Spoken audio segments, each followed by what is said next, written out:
isang bansa, magkakaiba ang pinagmulan, kultura at paniniwala ng bawat isa sa atin. Kadalasan nauuwi ang mga pagkakaibang ito sa mga di pagkakaunawaan at hidwaan na nagreresulta sa pagkawala ng buhay at ari-arian.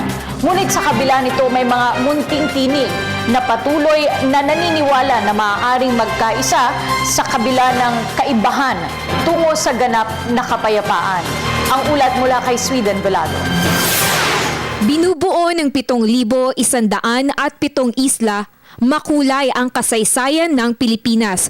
Sa tatlong magkakahiwalay na mga pulo, Luzon, Visayas at Mindanao, iba-ibang fiesta ang ipinagdiriwang at magkakaibang lengguwahe at dialekto rin ang binibigkas.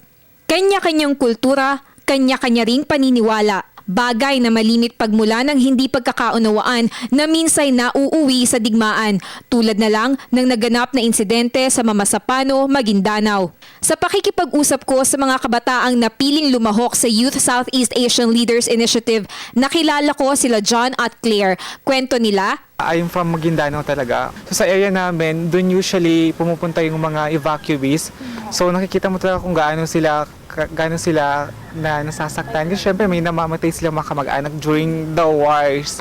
After yung sa war, hindi mo makikita na yung impact, yung sirang-sira na talaga, not just the houses, but yung how to live again. hangad ni Johnson ang all-out peace sa Maguindanao, habang si Claire naman mula sa Surigao ay tiwalang walang saysay ang digmaan dahil lahat naman tayo ay Pilipino. I call for peace process, I call for communication, negotiation, and really meeting halfway and really listening to each other at para intindihin yung kanilang interes at ang kanilang mga underlying needs. What's the point? We are all Filipinos and it all boils down sa dapat may kapayapaan talaga in Mindanao. Magkakaiba man ang paniniwala, hindi dapat ito maging dahilan sa pagdanak ng dugo at pagbuwis ng buhay ng ating mga kababayan, Kristiyano o Muslim.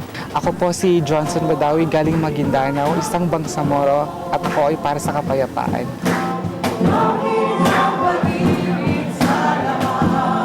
Para sa Telebisyon ng Bayan, ako si Sweden Velado.